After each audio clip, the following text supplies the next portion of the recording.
우리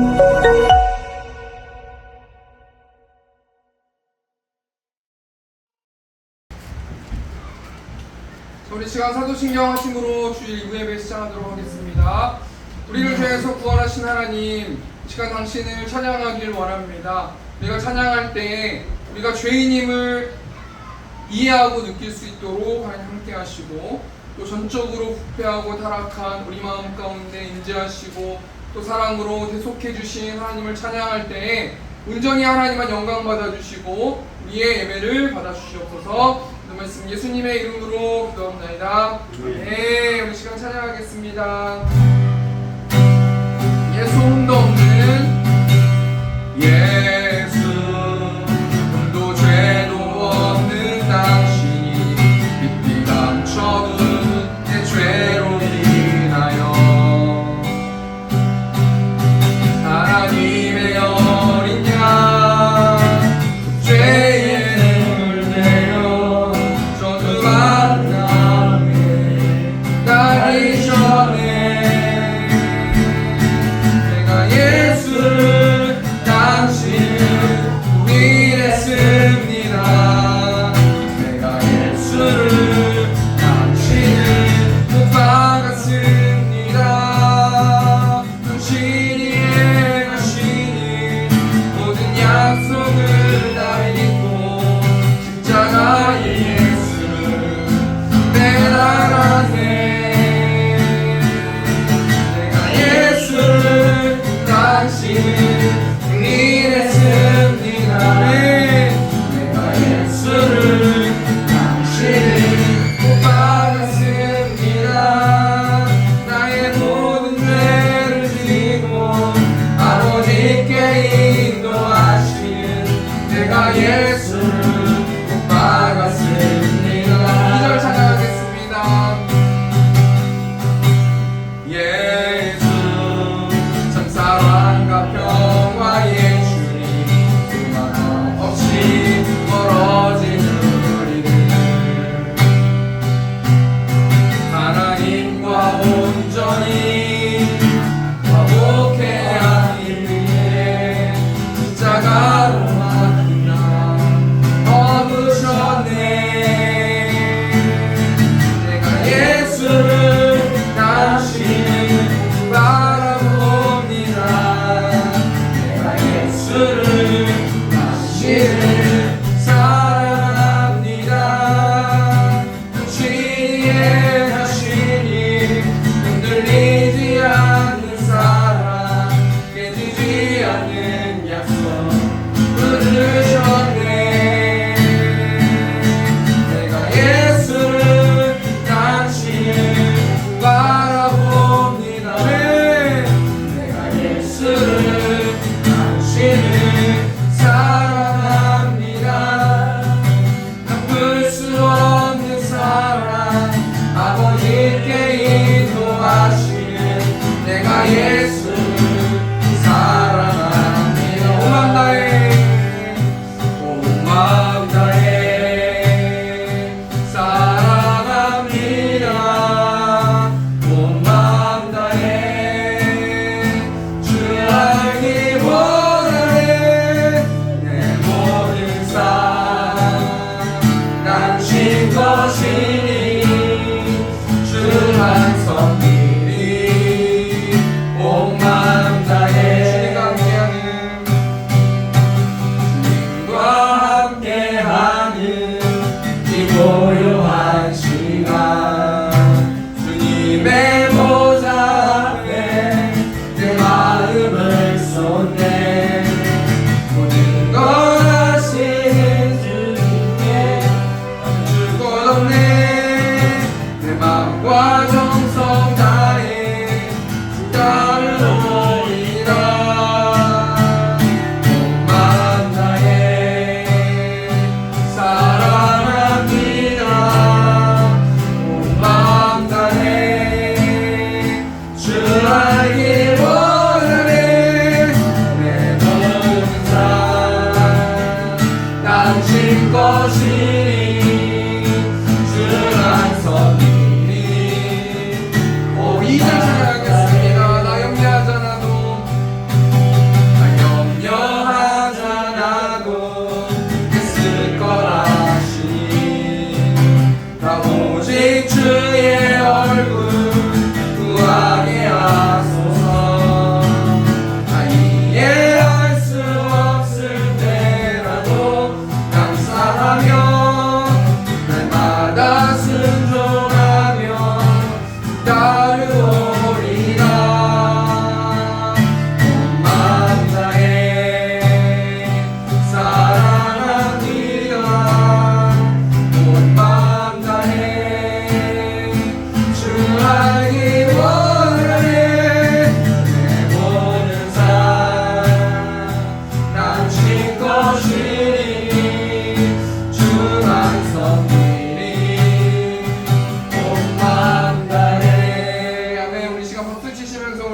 구주의 십자가 보혈로 우리 시간 찬양하겠습니다. 구주의 십자가 보혈로 대신 숨었기를 원하네. 내 죄를 씻으신 주님 찬송합시다.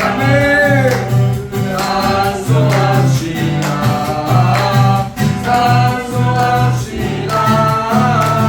내 죄를 씻으신 주님 찬송합시다. 2절입니다. 죄악을 속하여 주신 내 속에 들어와 계시네. 십자가 앞에 선 주님 찬송합시다. 찬송합시다. 찬송합시다. 내 죄를 씻으신 주님 찬송하겠습니다. 내 주께 회개한다는 모든 생명수 가운데 젖었네. 그것과 순전한 주 이름 찬송합시다. 찬송합시다. 찬송합시다. 내 죄를 씻으신 주 이름 찬송합시다. 천는 주님의 사랑과 거룩한 보혈의 공로를 우리가 찬양을 하시라.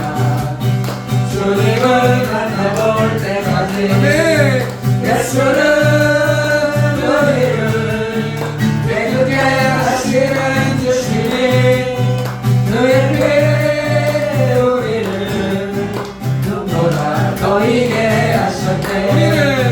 우리를 깨끗게 하기는 두루한 생명의 물새 생명의 구원을 받는다. 하나님 찬양을 하시나. 예수는 우리를 깨끗게 하시는 주시니 그의 피 우리를 눈보다 더 찬양하겠습니다. 십자가 단단히 붙잡고 날마다 이기며 나가세. 머리에 멸류관 쓰고서 주 앞에 찬양할 때까지 예수는 우리를 깨끗게 하시는 주시니 그의 피 우리를 눈보다 더 이게 하셨네. 예수는 우리를 깨끗게 하시는 주시니 그의 피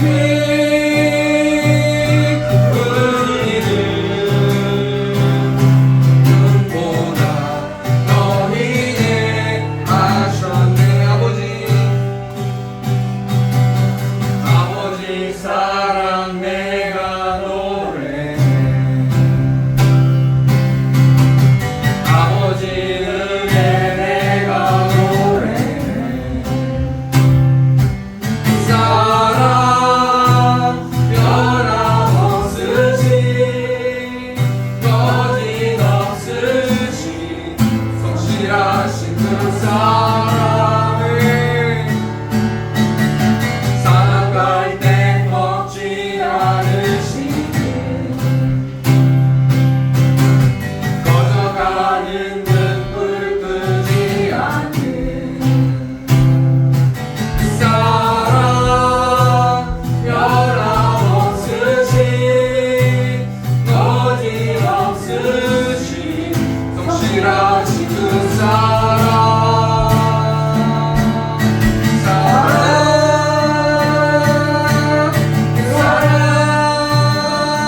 날 위해 주신 날 위해 다시 예수 그리스도 다시 오실 그 사랑 죽음도 생명도 천사도 하늘의 어떤 것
시간 가운데 하나님을 찬양하고 예배했습니다. 온전히 하나님 가운데 거하여 주셔서 시간 통하여서 우리 예배를 받아달라고 시간 주 한번 주고 통성으로 기도하겠습니다. 주여, 은혜가 풍성하신 하나님, 겸손히 하나님 무릎 꿇고 하나님 이 자리에 나왔습니다. 살아계시고 지금도 역사하시고 지금도 이 자리에 임재하신 하나님, 우리의 예배를 받아주시고 또 우리의 기도를 받아주시고 그럼을 통해서 온전히 하나님의 영광 받으시는 예배 될 수 있도록 하나님께서 아버지 붙들어 주시고 하나님께서 아버지 함께하여 주시옵소서. 이 말씀 예수님의 이름으로 기도합나이다. 네.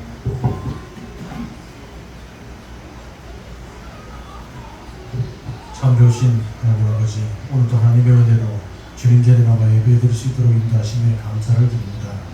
하나님께 찬양하며 예배하는 것이 우리의 기쁨임을 고백합니다. 우리의 기쁨 가운데 함께하여 주시고 하나님의 인재를 체험하는 시간 되게 하여 주시옵소서.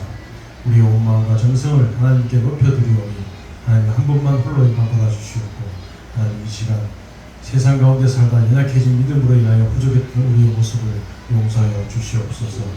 교만했던 모습, 이기심으로 가득하였던 모습, 말과 행동으로 지은 죄가 많습니다. 예수 그리스도의 보혈의 공로를 의지하며 나아가오니 우리의 죄를 깨끗이 씻어 주시옵소서. 우리의 삶의 모습이 거룩한 산제사가 될 수 있게 하여 주시옵소서. 하나님, 기록적인 불구로 인하여 피해를 본 가정들이 많습니다. 가족을 잃은 슬픔과 생활의 터전을 잃어버린 가정을 위로하여 주시옵고, 또 여전히 비가 계속 내릴 것으로 예상되는 상황에서 앞으로 많은 이들이 또 피해를 볼까 두려워하고 있습니다. 온 세상을 주관하신 하나님께서 속히 좋은 날씨를 허락하여 주셔서 장마로 인해 두려워 떠는 자들이 평화를 누리게 하여 주시옵소서. 또한 피해 복구 문제로 여전히 남아 있습니다. 하나님, 모든 것을 주뜻대로 또 온전히 이루어 주시옵소서. 또한 우리 하나님 이 시간 세움교회 가정들을 위해서 기도합니다. 이런 방황을 받아 가족들이 함께하는 시간들이 늘어났습니다. 이 시간 동안 주의 사랑이 넘쳐나는 가정 되게 하여 주시옵고, 함께하는 시간 동안 부모와 자녀가 복음의 메시지를 나누게 하시고 또 주 안에서 하나됨을 누리는 귀한 시간 되게 하여 주시옵소서. 또 아직도 믿음이 없는 가족들이 있다면 복음을 들고 변화되는 놀라운 역사가 일어나게 하여 주시옵소서. 언제나 우리와 함께 하시는 하나님, 때를 따라 꼴을 누리시고 또 실만한 물가로 인도하시는 하나님 은혜가 우리의 삶 가운데 넘쳐 흐르기를 원합니다. 우리의 피를 하시고 막힘없이 공급하시는 은혜가 성도들의 삶 가운데 임하게 하시고 또 그들의 가정과 사업장과 직장이 하나님의 날개 아래 거하는 은혜를 입게 하여 주시옵소서. 그래야 모든 막힘이 열리게 하시고 감기가 회복되게 하시고 질병이 치유되게 하시고 국민간의 모든 필요가 공급되는 역사가 일어나게 하여 주시옵소서. 이 시간 동안 목사님을 위해서 기도합니다. 목사님의 건강도 건강하게 하시고 어두운 시대의 생명이 빛을 비추는 참된 목자로 서게 하여 주시옵소서. 이 시간 담임 목사님을 통해 선포되는 말씀으로 새 힘을 얻고 새로운 사명을 결단하는 은혜와 소망의 시간이 되게 하여 주시옵소서. 예배를 섬기는 손길들이 있습니다. 보이는 곳 보이지 않는 곳에서 예배를 준비하는 모든 손길 위에 하나님의 축복이 있게 하여 주시옵소서. 또 반주로 수고하는 집사님, 아름다운 선율 하나님께 합해주고 또 수고에 흘리는 땀이 또 주님 받아 주시옵소서. 이 시간 또 참석지 못하여 또 병마로 힘들고 있습니다. 속히 그 병마를 깨끗이 치유시켜 주기를 간절히 바라고 원합니다. 또 우리 주님 한 주간도 주님의 은혜 가운데 거하며 세상 속의 빛과 소금의 역할을 잘 감당하는 저희 모두가 되게 하여 주시옵소서. 오늘도 우리 예배를 기뻐 받아 주실 줄 믿사오며 예수 그리스도의 이름으로 감사 기도드리옵나이다. 네.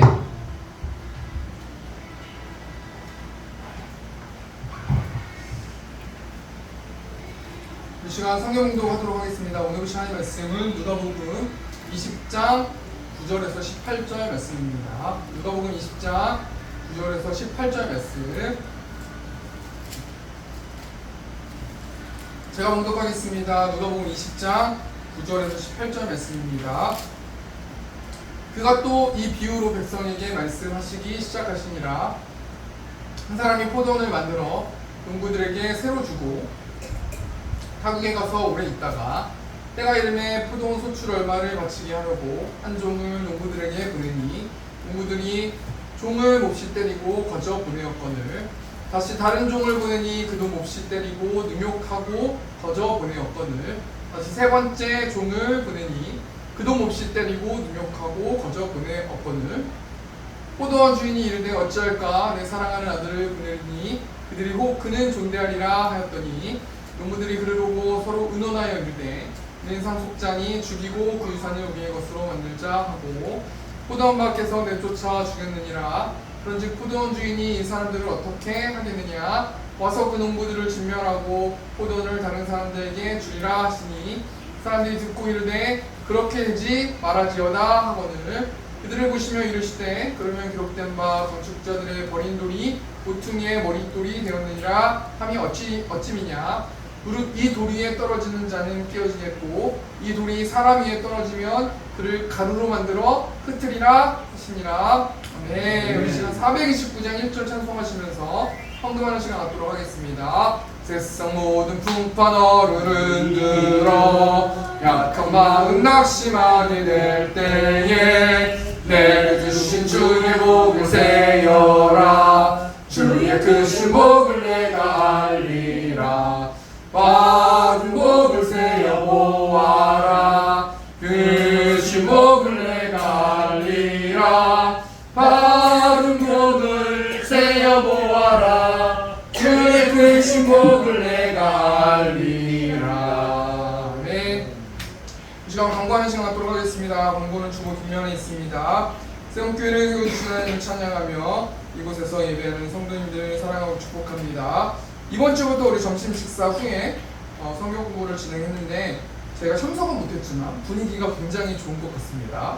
그래서 너무 기대가 되고 우리 성도들이 말씀을 또 먹고 또 말씀을 나누는 좋은 시간 됐으면 좋겠고요. 특별히 우리 강 목사님 위해서 또 장로님 위해서 한 주 동안 기도해 주시면 감사하겠습니다.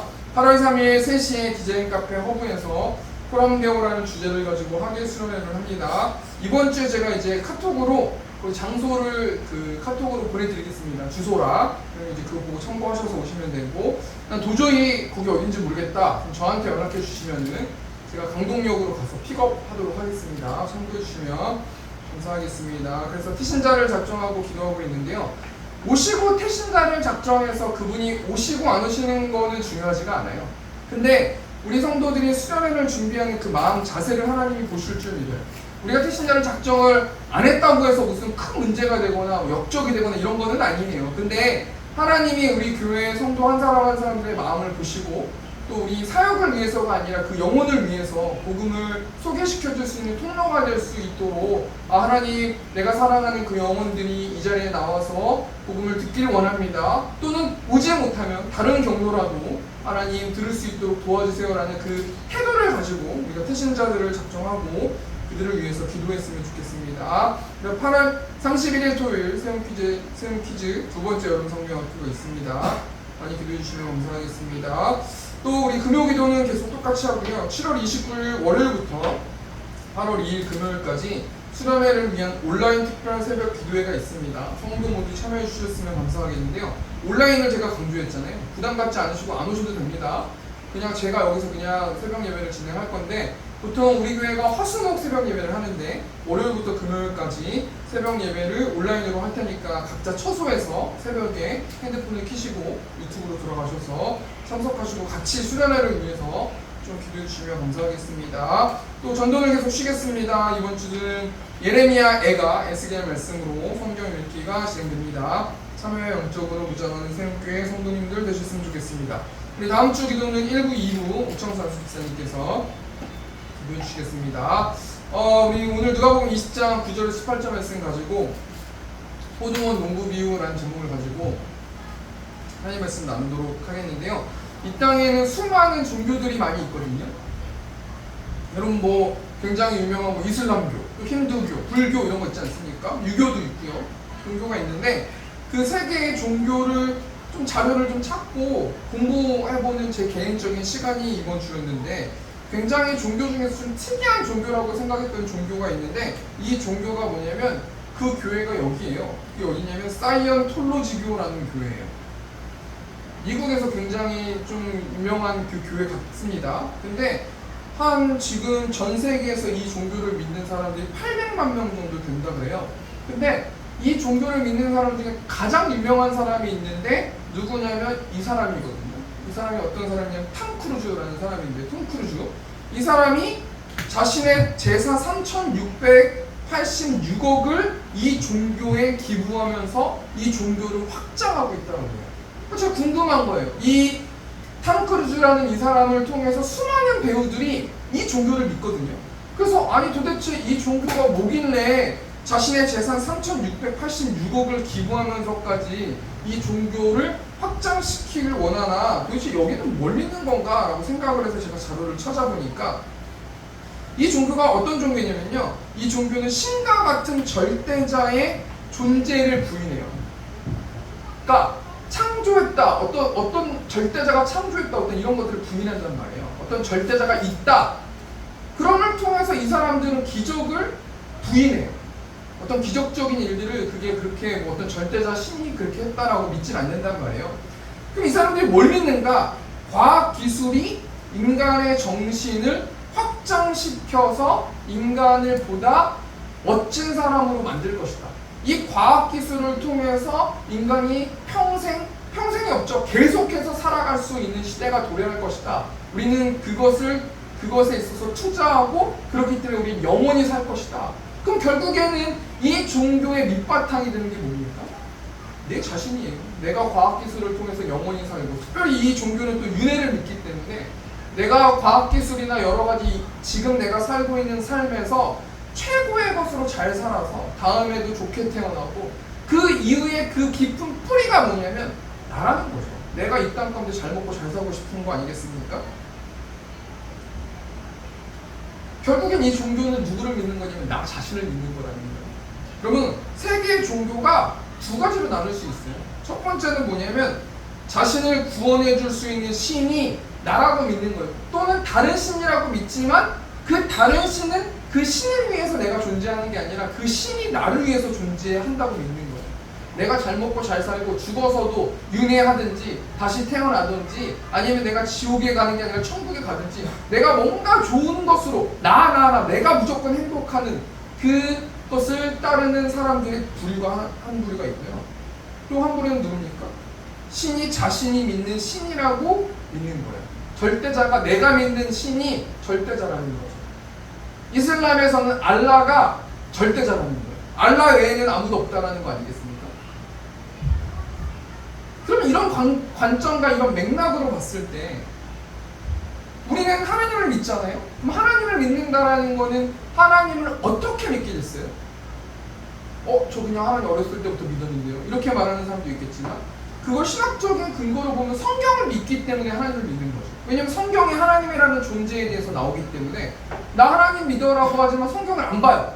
그럼 하나님 믿는 게 아니죠. 왜냐면 하나님이 어떤 분이신지가 성경에 기록됐는데 나는 성경을 안 봐요. 근데 나는 떳떳하게 또 천국 갈 수 있다고 말하는 사람들도 있어요. 물론 성경을 봐야지만 천국 가는 건 아니지만 그럼에도 불구하고 성경은 하나님에 대해서 나와 있는 책이기 때문에 우리가 성경에 있는 내용을 믿기 때문에 우리는 천국에 가는 것이죠. 사도행전 4장 12절 말씀 보니까 다른 이로서는 구원을 받을 수 없나니 천하 사람 중에 구원을 받을 만한 다른 이름을 우리에게 주신 일이 없음이라 하였더라. 여러분, 이 말씀 굉장히 유명한 말씀이잖아요. 이 말씀 핵심은 뭡니까? 다른 이로서는 구원을 받을 수 없대요. 근데 하나님을 믿는 자들도 이 다른 이로서 구원을 받을 수 없다라는 이 말이 누구를 말합니까? 예수님을 믿어야 구원받는다라는 거예요. 근데 우리가 어렸을 때부터 이 말씀을 보고 듣고 왔지만요, 다른 이로서는 구원을 받을 수 없다고 말하고 있고, 또 성경은 천하 사람 중에 구원을 받을 만한 다른 이름을 우리에게 주신 일이 없다. 소위 말해서 사람을 믿음을 통해서 내가 구원받을 수 없다는 거예요. 예수님 말고 다른 어떤 거를 믿음을 통해서 내가 구원받을 수 없다는 거 아니겠습니까? 근데 우리 하나님 믿는 사람들이요, 종말론적으로 예수님을 믿어야 구원받는다는 건 알고 있지만 이 땅 가운데서의 삶의 전쟁에서도 예수님을 믿어야 구원받는다는 사실을 이론적으로만 알고 있지 실제적으로 그 생각 안 하고 있다는 거예요. 무슨 말이에요? 예수님 없어도 돈이 많으면 이 땅 가운데 구원받을 수 있다고 생각하는 거죠.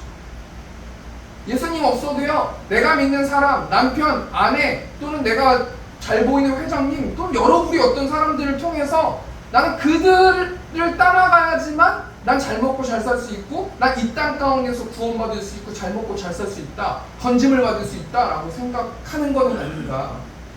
우리가 한번 생각해 보아야 할 건 아닙니다. 앞에 말을 정리하면요, 성경은 한마디로 말해서 무슨 책이에요? 구원에 관련된 책이에요. 그럼 성경이 도대체 어떤 말씀인가? 우리 디모데후서 3장 16절 말씀 보니까 모든 성경은 하나님의 감동으로 된 것으로 교훈과 책망과 바르게 함과 의로 교육하기에 유익하니. 모든 성경이 어떤 성경이에요? 66권 성경이 하나님의 감동으로 됐대요. 그러니까 이 하나님의 감동으로 됐다라는 거는 하나님이 직접 저자들과 함께 그 책들을 쓰셨다는 거예요. 기계적으로 그 저자들, 창세기 저자, 출애굽기 저자, 뭐 같은 저자지만 쭉 66권의 저자들이 있잖아요. 그 저자들이 기계적으로 하나님이 말씀하신 것들을 적은 것이 아니라 하나님과 함께 그 저자들의 개인적인 특징에 맞게, 형편에 맞게, 지식에 맞게 각 성경들을 기록했는데 그 저자가 기록한 게 아니라 하나님의 감동으로 그 저자가 기록했기 때문에 성경은 권위가 있다라는 거예요. 그렇기 때문에 우리 하나님을 믿는 사람들은 성경을 믿는 것 아니겠습니까? 그럼 성경은 무슨 내용이 있어요? 크게 네 가지가 있지 않습니까? 창조된 얘기, 하나님이 세상을 창조하셨습니다. 두 번째로 타락한 얘기, 창세기 3장 말씀 보면은 아담과 하와가 하나님처럼 되기 위해서 선악과를 따먹어서 주인이 됐습니다. 누가 주인 된 거예요? 자기 자신이 주인 된 거예요. 그게 죄잖아요. 죄가 들어왔습니다. 그게 타락한 얘기. 그래서 쭉 구약 성경이 다 그 얘기예요. 그래서 어떤 사람이 노아가 왔는데 노아 시대에도 완벽하게 하나님의 올바른 관계를 맺지 못했기 때문에 하나님과 올바른 관계를 맺어주지 못했고, 그러면서 쭉 이야기가 나오는 거 아니겠습니까? 그 다음에 구속된 얘기가 나오는데 그 구속, 예수님이 십자가를 지심으로 대속하심을 통해서 인류가 예수님을 주라고 시인하고 믿으면 구원받을 수 있다라는 산길이 열렸다라는 거예요. 그리고 마지막 어떤 내용이 나옵니까? 요한계시록을 통해서 완성된 얘기가 나오죠. 예수님을 믿는 자들은 자신의 죄를 해결받았기 때문에 천국으로 들어가고, 예수님을 주라 시인하지 못하고 부활을 믿지 못하는 사람들은 자신의 죄가 해결되지 못했기 때문에 이 땅 가운데서 어떤 관점, 어떻게 잘 살았든지 간에, 도덕적으로 어떻게 살았든지 간에 자신의 0.0001%의 죄를 해결하지 못했기 때문에 지옥에 간다. 이 내용이 성경의 내용 아닙니까? 한마디로 제가 뭘 얘기하는 거냐면요, 성경은 구원의 책이라는 거예요. 그럼 이런 맥락으로 우리가 한번 생각해 볼게요. 오늘 본문 말씀에 나오는 누가복음도 어떤 책이 되겠습니까? 구원의 책이 되는 거예요. 누가복음만 구원의 책입니까? 창세기, 출애굽기, 레위기, 민수기, 신명기 쭉 66권이 다 구원의 책인데, 누가라는 저자를 통해서 구원에 대해서 설명하고 있다라는 거예요. 우리 10절 말씀, 누가복음 19장 10절 말씀 보니까 인자가 온 것은 잃어버린 자를 찾아 구원하려 함이니라. 여러분, 오늘 본문 말씀의 전장에 뭐라고 말하고 있습니까? 예수님이 이 땅에 오신 것은 잃어버린 자를 찾아서 구원시키게 하시기 위해서 이 땅에 예수님이 오셨대요. 이 말씀의 앞에 예화가 누구예요? 삭개오라는 사람이 예화잖아요. 삭개오가 뭘 받은 거에 있어서의 내용을 듣는 거예요? 구원받은 거에 있어서의 내용을 듣는 거 아니겠습니까? 그리고 누가라는 저자는 창세기 누가복음 19장서부터 오늘 본문 말씀까지 이르기까지 구원받은 자들이 어떻게 살아갔는지를 은 열무나 비유로 배치하는 거죠. 하나님이 주신 달란트로 구원받는 자들은 그 달란트를 통해서 많은 영혼들을 구원해야 된다라는 이 말씀이 나오고요. 그러면 그 구원을 누구를 통해서부터 주시는 겁니까? 예수님을 통해서부터 주시는 것이기 때문에 누가라는 저자는 전략적으로 누가복음 말씀 통해서 예수님이 이 땅에 민망하게 어린 나귀를 타고 입성하셨다라는 것을 기록했어요. 왜 그렇습니까? 구약 성경의 예언자를 통해서 메시아가 그렇게 오신다라고 말씀했기 때문이에요. 그리고 그 예수님이 예루살렘 성전에 들어가서 뭐 하십니까? 매매하는 자들, 돈 바꾸는 자들을 내쫓으면서 예수님이 왕이심을 선포하시는 책인 거예요. 제가 지금까지 쭉 앞의 내용을 정리하면요, 뭐에 대해서 이야기한 거예요? 구원에 대해서 이야기한 거예요. 모든 성경은 구원에 관련된 책이고 그 안경을 끼고 성경을 읽어야 되고, 물론 하나님의 나라라는 어떤 관점으로 성경을 읽을 수도 있고요. 뭐 여러 가지 관점으로 읽을 수도 있지만 보편적으로는 성경을 읽을 때는 예수님이 구원자시고 예수님을 믿어야 구원받을 수 있습니다 라는 것을 말씀해주고 있는데요. 이런 맥락으로 우리 1절 말씀 보면요, 누가복음 20장 1절 말씀 보니까 하루는 예수께서 성전에서 백성을 가르치시며 복음을 전하실세 대제사장들과 서기관들이 장로들과 함께 가까이 와서, 여러분 이게 이 1절 말씀이 굉장히 중요한 말씀이에요. 크리스천들의 삶이 담겨있는 말씀이에요. 첫 번째가 뭡니까? 예수께서 성전에서 백성을 가르치시며 예수께서 구약에 예언된 메시아시고 구원자이심을 선포하는 어떤 장면들이 누가복음 말씀에 나오는데요. 예수님이 뭐 하셨어요? 백성을 가르치셨어요. 뭘 가르치셨어요? 복음을 가르치셨어요. 그러니까 예수님이 이 땅에서 하신 일들은 복음을 가르치기 위해서, 그 목적을 달성하기 위해서 병든 자를 치료하고 귀신을 쫓아내주셨어요. 귀신만 쫓아내서 하나님의 자녀들이 이 땅 가운데 잘 먹고 잘 살 수 있도록 귀신만 쫓아내시고 기적만 일으키신 게 아니에요. 복음을 전하시기 위해서 기적을 일으키시고 귀신을 쫓아내셨다는 거예요. 그리고 그 예수님께서 복음을 전하셨을 때 어떤 일들이 벌어졌어요? 대제사장들과 서기관들이 장로들과 함께 가까이 와서 복음을 예수님이 전하셨을 때 어떤 현상들이 벌어진다는 거예요? 복음을 전할 때는 항상 방해가 있다는 거예요. 그럼 이 말씀을 우리에게 적용해 보면요, 우리는 항상 매일의 삶 가운데서 사단의 방해가 있어요? 라고 우리가 한번 생각해 봐요. 우리가 사단하고 같은 길을 가면요 전혀 방해가 없어요. 한 목적을 쳐다보고 있으면 방해가 전혀 없죠. 사람이랑 같은 곳을 보는데 왜 방해가 있습니까? 근데 여러분, 이쪽에서 사람들이 다 오는데 우리가 거슬러가지고 반대쪽으로 가려고 해봐요. 그러면 이 사람들하고 부딪히고 또 이 사람하고 부딪히고 이 사람하고 부딪히고 이 사람하고 부딪히고, 무슨 말입니까? 복음을 전하는 삶을 살아가면 그 복음을 전하는 자는 항상 방해가 있어요. 하나님 저는 왜 이렇게 힘듭니까? 잘하고 있는 거 아니겠습니까? 사단의 생각과 반대되는 삶을 살기 때문에 항상 방해가 있고 항상 눌림이 있고 항상 지침이 있고 힘듦이 있다는 거 아니겠습니까? 이런 상황 가운데서 예수님께서 백성들에게 복음을 가르치시면서 구원에 대해서 설명해 주세요. 자신이 인류의 구원자이심을 증명해 주시는데 뭘 어떻게 증명해 주시냐면 한 예화를 통해서, 한 비유를 통해서 증명해 주시는데, 그 비유가 오늘 설교 제목에 나오는 포도원 농부 비유란 말이에요. 그럼 우리가 오늘 본 말씀 보면 세 부류의 어떤 존재들이 나오거든요.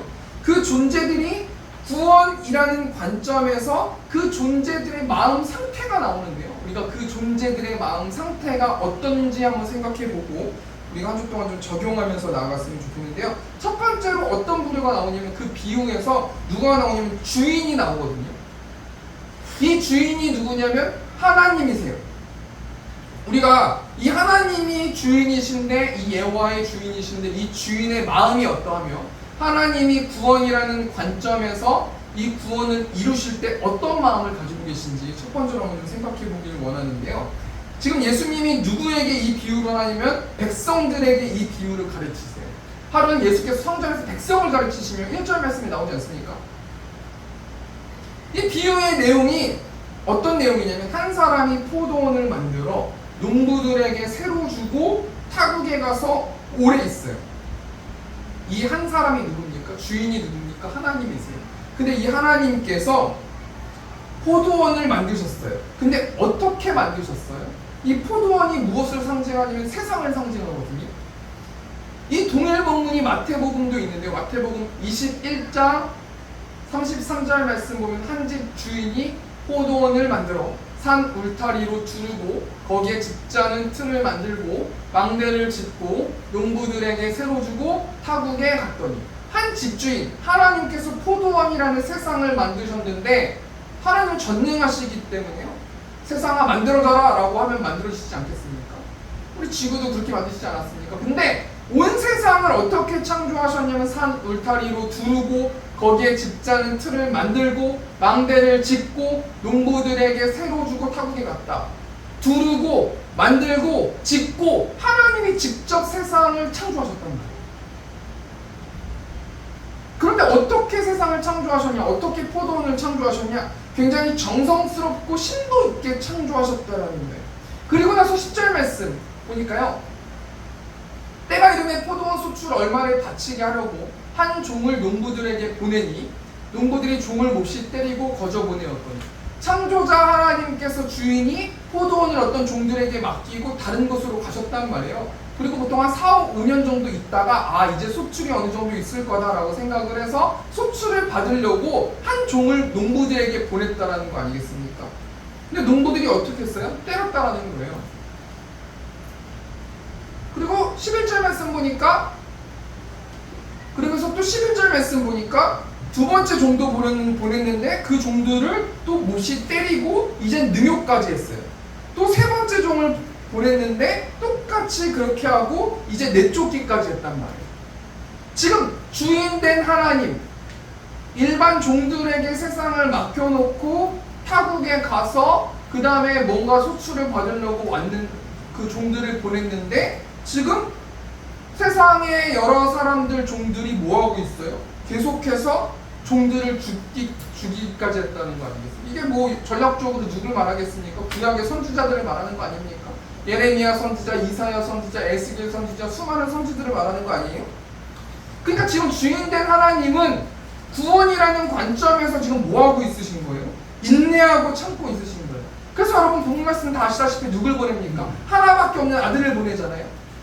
그 아들은 독생자시고 그 아들은 이 주인이 굉장히 끔찍이도 사랑하는 하나밖에 없는 아들이시잖아요.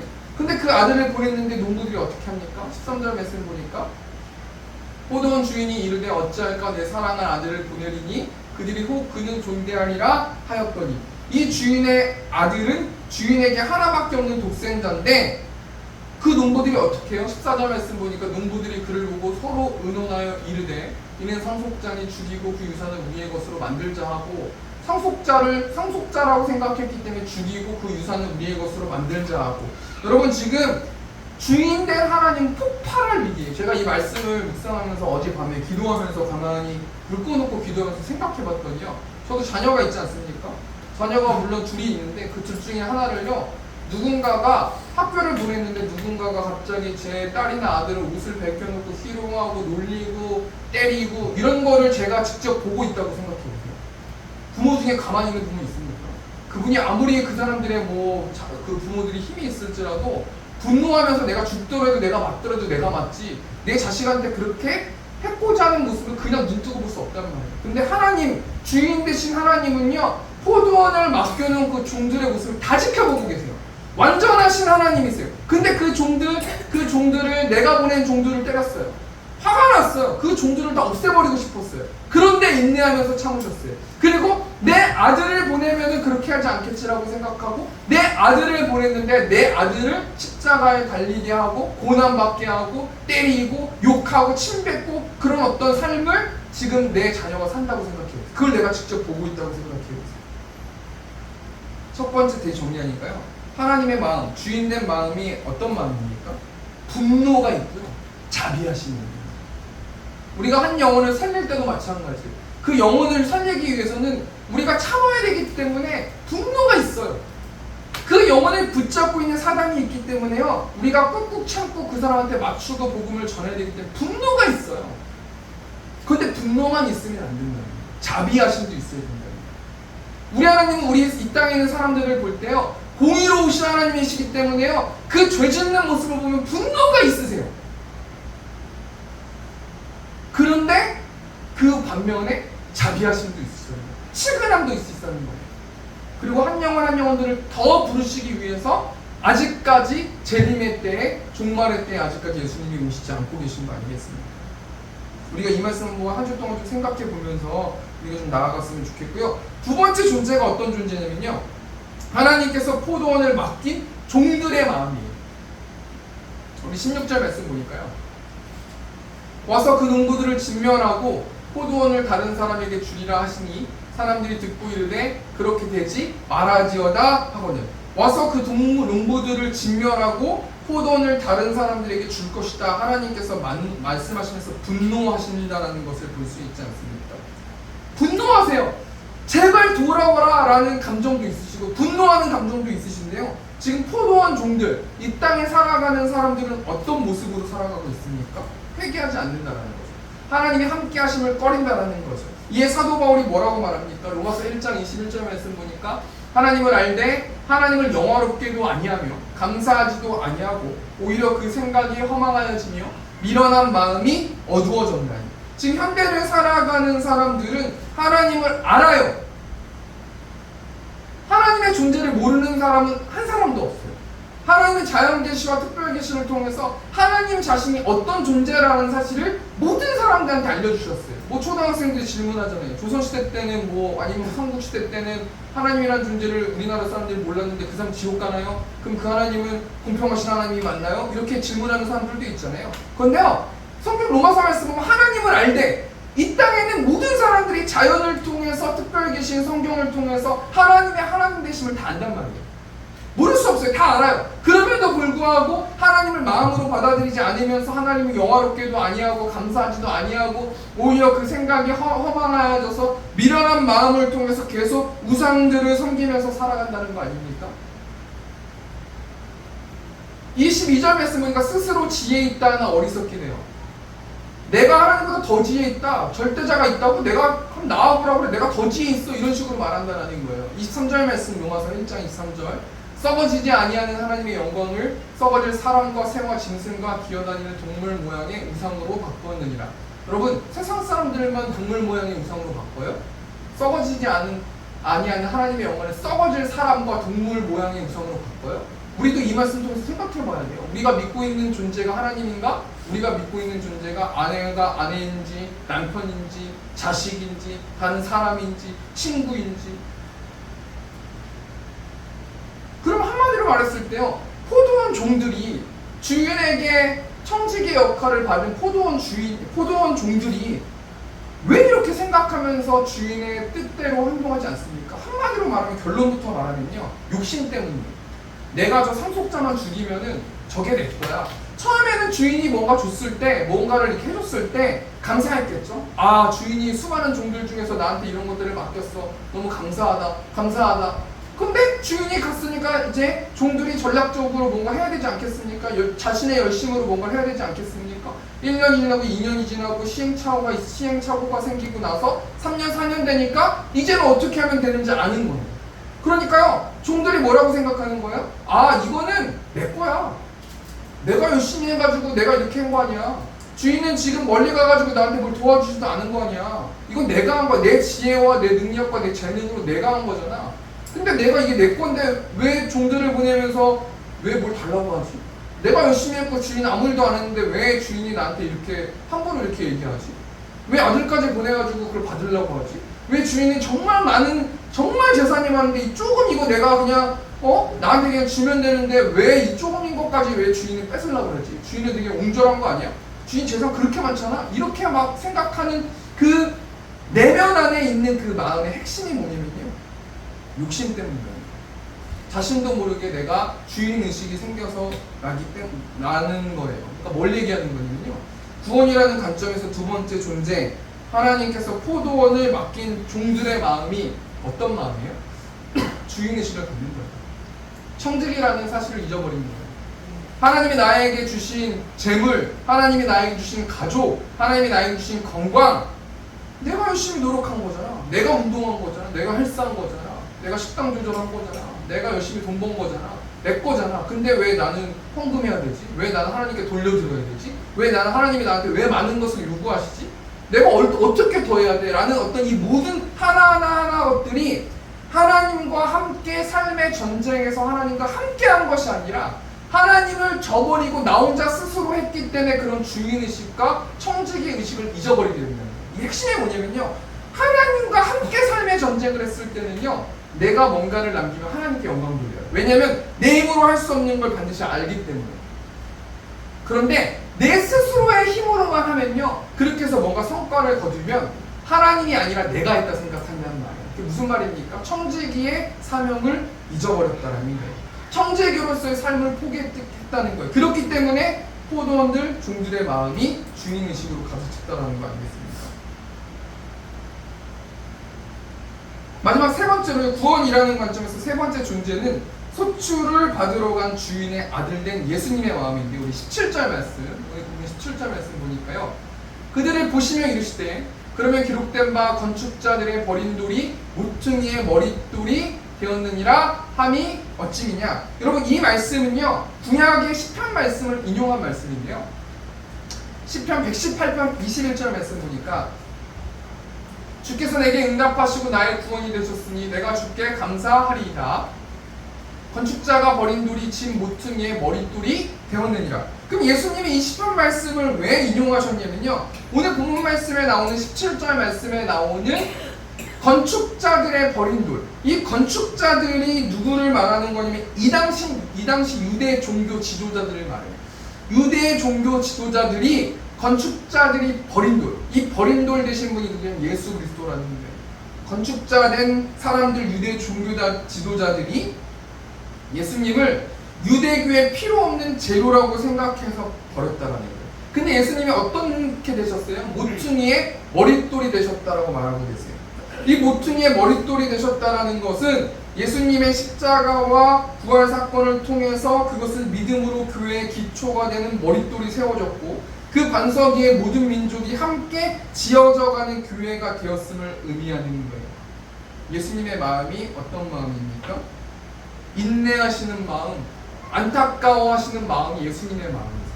여러분, 왜 안타까워하십니까? 유대 종교 지도자들이 자신을 버렸기 때문에 안타까워하시는 마음이 예수님의 마음이세요. 우리 에베소서 2장 20절 말씀 보니까요, 너희는 사도들과 선지자들의 터 위에 세우심을 입은 자라 그리스도 예수께서 친히 모퉁이 돌이 되셨느니라. 21절 그의 안에서 건물마다 서로 연결하여 주 안에서 성전이 되어가고. 건물마다 서로 연결한다. 여러분, 이 말씀을 저도 예전부터 알고 있었던 말씀인데요, 저희 세움교회를 생각하면서 걱정이 굉장히 많았어요. 우리 세움교회가 뭔가 하나 돼야 되고 서로 교제하고 나누고 가깝고 서로 위해서 중보하고, 그것이 하나님이 기뻐하시는 교회이고 교회의 사명인데, 내 힘으로 이것을 할 수 없는데 하나님 어떡합니까 막 이렇게 기도했었단 말이에요. 에베소 2장 22절 말씀 보니까 너희도 성령 안에서 하나님이 거하실 처소가 되기 위하여 그리스도 예수 안에서 함께 지어져 가느니라. 여러분, 오늘 또 우리 강 목사님이 또 성경 공부 해주시지 않습니까? 또 우리가 9주 동안 그렇게 성경 공부를 할 건데요, 제가 뭐 이래저래 왔다 갔다 뭐 차도 사갖고 여러 가지 것들 하면서 왔다 갔다 이제 옆에서 이제 보면서 분위기가 너무 좋고 삶을 나누고 웃음이 있고 너무 좋은 거예요. 너무 기쁜 거예요. 하나님 우리 강 목사님도 장로님을 통해서 또 우리의 교회가 하나 될 수 있는 통로가 되고 한 교리를 나눌 수 있게 되고, 우리 또 박 집사님도 오시게 되고 함께 우리가 지어져 가고 있는 거구나, 함께 우리가 함께 연합해서 연합하고 있는 거구나, 너무 기쁘고 너무 감사한 거예요. 우리가 한 주 동안 우리 강 목사님 위해서, 또 장로님 위해서, 또 우리 시온성 교회 위해서 우리도 기도해야 된다는 거예요. 하나님, 시온성 교회도 지어져 갈 수 있도록 인도해 주시고, 빠르게 성전이 지어질 수 있도록 인도해 주시고, 또 그럼을 통하여서 우리도 기쁘고 시온성 교회도 기쁠 수 있는 교회 될 수 있도록 인도해 달라고 우리도 마땅히 중보하고 기도하는 것이 맞지 않는가 생각을 해봅니다. 우리 세 번째 대신 정리하니까요, 구원이라는 관점에서 세 번째 존재는 소출을 받으러 간 주인의 아들 된 예수님의 마음인데, 한마디로 예수님은 안타까워서요. 누구를 안타까워하시냐면 종교 지도자들을 안타까워하세요. 그럼 종교 지도자들의 특징이 뭡니까? 한마디로 말하면요, 예수님이 빠진 거예요. 종교 지도자들이 얼마나 열심히 있습니까? 얼마나 박식하고 얼마나 지혜가 있습니까? 성경을 달달 외우는 사람들이 종교 지도자잖아요. 그런데 왜 예수님이 그토록 종교 지도자들을 싫어하십니까? 안타까워하십니까? 한마디로 말하면 예수님의 그 희생적인 사랑과 십자가의 사랑을 믿지 않기 때문에. 이 말씀 통해서 뭘 생각해봐야 돼요? 2024년 표가 결국은 사랑이잖아요. 여러분, 우리가 사랑 없이 하는 것은 여 옆에 나와 있는 것처럼 울리는 꽹과리 같은 거예요. 우리가 사랑 없이 봉사하고 사랑 없이 협력하고 사랑 없이 친구 만나고 사랑 없이 교제하고 사랑 없게 하는 것은요, 시끄러운 꽹과리 소리밖에 안 된다는 거예요. 우리 한 주 동안 뭘 생각하면서 나아가야 됩니까? 예수님이요, 자신의 희생적인 사랑을 보여주셨음에도 불구하고 그 당시에 종교 지도자를 보면서 안타까워하신다는 거예요. 하나님, 그 영혼이 내가 되지 않을 수 있도록 하나님 함께해 주십시오라고 우리가 기도해야 되는 겁니다. 이 말씀을 정리하겠습니다. 여러분, 날마다 우리 보는 성경이 어떤 책입니까? 구원의 책이에요. 그리고 누가복음 말씀도 구원에 관련된 말씀인데요. 오늘 구원이라는 관점을 통해서 예수님의 비유를 통해서 세 부류의 존재들에 대해서 생각해봤는데 첫 번째는 주인인 하나님이세요. 그 하나님의 마음은 어떤 마음입니까? 분노하신, 죄를 짓는 모습을 지켜보시면서 분노하시는 마음과 하나님의 자비하신 마음이 함께 있으시다는 거예요. 두 번째로 우리 그 종들은 어떤 마음을 갖고 있습니까? 욕심 때문에 주인의식을 갖게 되고 청지기로서의 삶을 포기한 자들입니다. 그 종들이 우리가 되지 않을 수 있도록 기도해야 되는 거 아니겠습니까? 세 번째로 소출을 받으러 간 주인의 아들 된 예수님의 마음은 어떤 마음이세요? 탄식하는 마음이세요. 누구를 향해서 탄식합니까? 희생적인 사랑을 보여주셨음에도 불구하고 유대 종교 지도자들, 예수님의 사랑이 없이 행동하는 유대 종교 지도자들을 통해서 지켜보시면서 탄식하신다는 거예요. 여러분, 우리가 마지막으로 적용하면서요, 우리가 뭘 생각해 봤으면 좋겠냐면요, 더 원합니다라는 찬양이며, 한 주 동안 우리에게 필요한 것이 뭡니까? 예수님의 사랑이에요.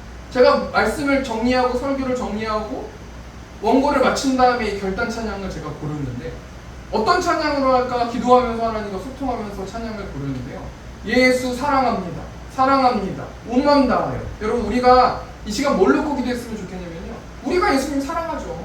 예수님 사랑하지 않는 사람들이 이곳에 안 계세요. 근데 이 찬양 가사가 굉장히 은혜로운 게 뭐냐면요, 예수 사랑합니다, 사랑합니다, 온 마음 다해서 전심으로 사랑하지 않는 모습이 우리에게 있다는 거예요.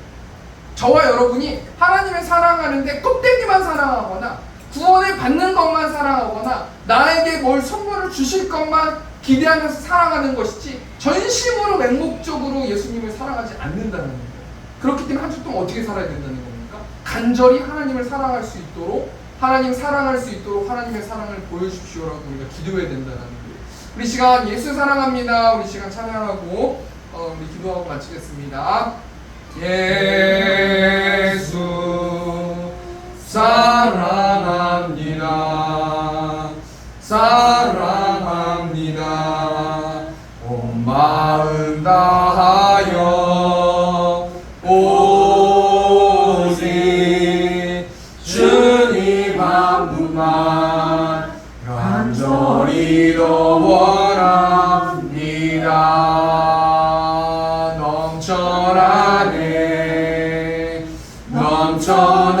넘쳐나네 주를 향한 내 속에 갈망이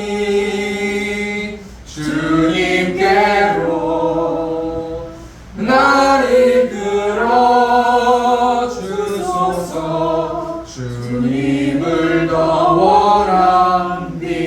넘쳐나네, 넘쳐나네, 넘쳐나네 주를 향한 내 속에 갈망이 주님께로 날 이끌어 주소서. 주님을 더 원합니다. 우리 한 가지만 놓고 기도했으면 좋겠는데요, 우리가 예수님과 어떻게 가까워질 수 있냐면, 내가 죄인임을 인식하면 인식할수록 나를 대속해 주신 그 예수님께 감사하고 구원에 감사하고 또 그 감사를 가지고 예배할 수 있는 것 같더라고요. 여러분, 내가 죄인이라는 생각을 안 하면요, 예수님이 무슨 의미가 있고 구원이 무슨 의미가 있습니까? 상급이 무슨 의미가 있습니까? 예배가 무슨 의미가 있습니까? 여러분, 내가 죄인임을, 내 힘으로 내 죄를 해결할 수 없음을, 죄인임을 느꼈을 때 예수님이 더 사랑스럽고 하나님이 더 사랑스럽다라는 겁니다. 우리 시간 한 가지만 놓고 기도했으면 좋겠는데, 하나님, 한 주 동안 처절하게 내가 전적으로 부패하고 타락한 죄인임을 느낄 수 있는 저와 우리 세운교회 성도들 될 수 있도록 인도해달라고 우리 시간 처음에 주고 통성으로 기도하겠습니다. 주여, 우리가 풍성하신 하나님, 저는 전적으로 타락한 죄인입니다. 아무런 희망이 없고 아무런 가능성이 없는 죄인입니다. 그럼에도 불구하고 우리 하나님께서 자신의 아들을 이 땅에 보내주시고 저를 하나님 양자 삼아 주셔서 그럼을 통해서 하나님의 자녀가 되게 하시고 하나님께 기도 기도할 수 있도록, 하나님께 구할 수 있도록, 하나님께 많은 것들을 주신 하나님, 이 시간 가운데 하나님 온전히 그 하나님을 찬양하게 하시고, 한 주 동안 그 하나님을 예배할 수 있도록 아버지 붙들어 주시고, 그 사랑을 전할 수 있는 저와 우리 새롭게 성도들 될 수 있도록 하나님께서 아버지 붙들어 주시고, 하나님께서 아버지 함께하여 주시옵소서. 우리 두 가지만 놓고 기도했으면 좋겠습니다. 우리 성경 공부 위해서, 우리 9주 동안 하는 성경 공부 위해서 기도해 주시고, 또 우리 이번 주에 있는 수련회를 위해서 이 시간 주어면 통성으로 기도하겠습니다. 주여, 은혜가 풍성하신 하나님, 우리 또 강동 목사님 또 세워주셔서 또 우리 성경 공부 진행할 수 있도록 인도해 주셔서 하나님 감사합니다. 한 주 동안 영적 전쟁 가운데 승리할 수 있도록 아버지 붙들어 주시고, 하나님 온전히 하나님께 복종하면 마귀가 피한다고 하나님 말씀하셨사오니, 말씀을 준비할 때에 또 복음을 나누고 또 여러가지 예수님을 소개할 때에 우리 또 강 목사님, 장로님 영적 전쟁에 승리할 수 있도록 하나님께서 아버지 붙들어 주시고, 또 하나님 우리 수련회 가운데서 하나님 함께하여 주시고, 하나님 복음을 들려줄 수 있는 사람들을 보내주셔서 하나님의 천국 잔치가 될 수 있도록 하나님께서 아버지 붙들어 주시고, 또 우리 최경준 목사님 찬양 인도하십니다. 또 건반하시는 분, 또 하나님 찬양하시는 분 계십니다. 또 설교하는 분이 있습니다. 성령 충만할 수 있도록 하나님께서 아버지 함께하여 주셔서 많은 영혼들에게 하나님 복음을 잘 전할 수 있도록 하나님께서 아버지 함께하여 주시옵소서. 사랑과 은혜가 충만하신 하나님, 우리는 전적으로 부패하고 타락한 죄인입니다. 그럼에도 불구하고 오늘 예화에 나와 있는 종처럼 내 거라고, 내 몸도, 내 재산도, 내 가족도 다 내 거라고 욕심을 부리는 우리의 모습이 있습니다. 하나님 주의 보혈 의지함을 통하여서 깨끗이 우리의 자범죄들을 씻겨주시고, 다시 한번 청지기로서의 삶을 잘 감당하는 저와 우리 새롭게 성도들 될 수 있도록 하나님께서 아버지 함께하여 주시옵소서. 헌금드린 손길이 있습니다. 하나님 축복하여 주시고 그들의 마음을 아실 줄 믿습니다. 또 온라인으로 헌금드린 손길, 또 올리브교회, 또 바른교회 성도님들 가운데 축복하여 주셔서 온전히 하나님을 높이고 하나님을 예배할 수 있도록 하나님께서 함께하여 주시옵소서. 이제는 우리 주 예수 그리스도의 은혜와 하나님 아버지의 극진하신 사랑하심과 성령 하나님 내주교통 역사하심이, 하나님의 사랑으로 이웃을 사랑하기를 원하는 그곳에 있는 회중들의 머리 위에 이제부터 영원토록 함께 있을지어다. 아멘.